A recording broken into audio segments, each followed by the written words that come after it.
Well, increased mortgage prices are prompting landlords to quit property investment.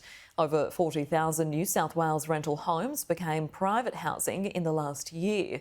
So, Suburb Trends data shows the investor exodus has severely affected Sydney's inner suburbs, where supply is needed most.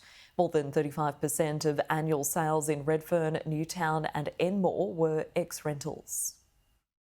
On average, for a couple earning a medium wage, it will take them 13 years to save a full 20% deposit for a house in Sydney and about 8 years for a unit. And I think the problem is house prices keep getting away and increasing because of lack of supply. Well, for more on the latest property news, joining me now is Domain's Chief of Research and Economics, Nicola Powell. Nicola, thanks so much for your time this evening. As we've just heard, many landlords are selling their investment properties, but new data also shows that parts of Queensland and New South Wales have seen a jump in distress listings compared to this time last year.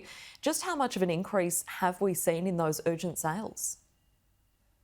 We have seen on that broad scale across the capital city, they do remain very contained and they've actually declined compared to this time last year. But what I would describe is there's certain areas where we are seeing an increase in distress listing. As you mentioned, it is in some suburbs of Queensland and also in New South Wales. And the way I would describe it, it's across that mortgage belt where people have perhaps stretched themselves financially to gain access to that particular suburb. And obviously with the high cost of now holding a mortgage and the fact that the cash rate has stayed higher for longer, I think is weighing in on some households, and particularly in the backdrop in a cost of living crisis. When you have a look at Sunnybank in Brisbane as an example, around 2 in 10 listings are actually distressed, and Gold Coast North about 1 in 10. And if we look at Blacktown, Parramatta, Fairfield in New South Wales, again, there's about 1 in 10 listings that are distressed.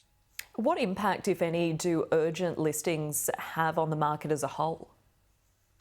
I think when you see an elevated level of distress listings on that broad scale, it can obviously have a negative impact on price.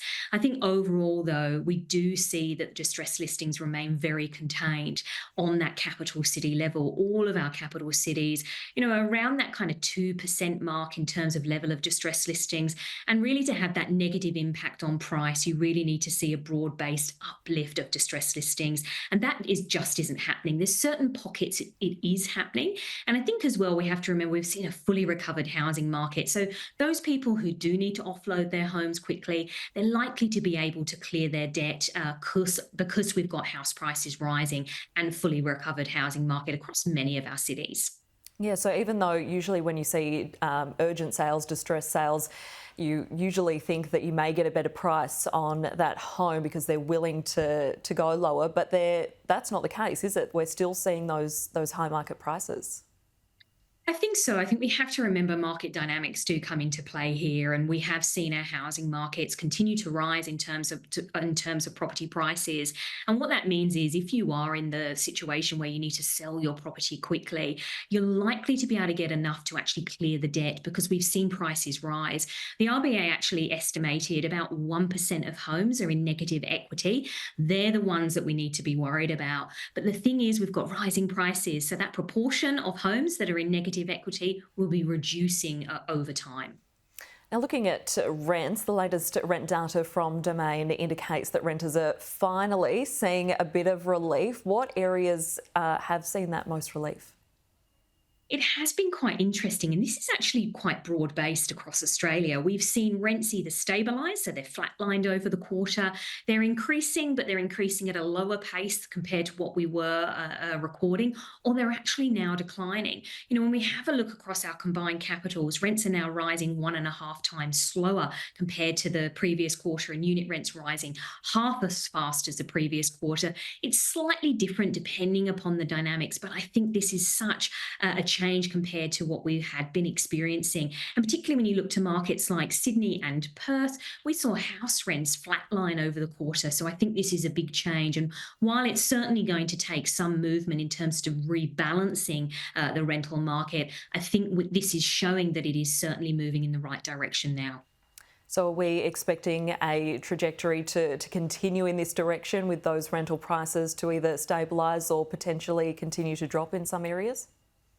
I think it is quite interesting because it is still a landlord's market technically across Australia, which means we've got vacancy rates below 2%. I think what we're expecting is the rental market is going to continue to rebalance between supply and demand. And there's many metrics that showcase that to us. We've seen a substantial drop in the number of potential renters per rental listing. And I think that really showcases a better balance between supply and demand. I think we've certainly still got some way to go. And I think particularly in the rental market, I think what we've seen is tenants have just reached that affordability ceiling. And what that means and how that plays out in the rental market is people relocate to a cheaper suburb, they go back into a house share, or they move in with family members in order to cost cut. And I think we've seen that play out quite dramatically across the rental space. I think there's also in some pockets, we are seeing investors slowly come back in. And I think over time, the reduction in demand because we've passed the peak in population growth and higher levels of investment activity are going to see the rental market reach that rebalance. All right, Nicola Powell, thank you so much for your analysis this evening. Thank you.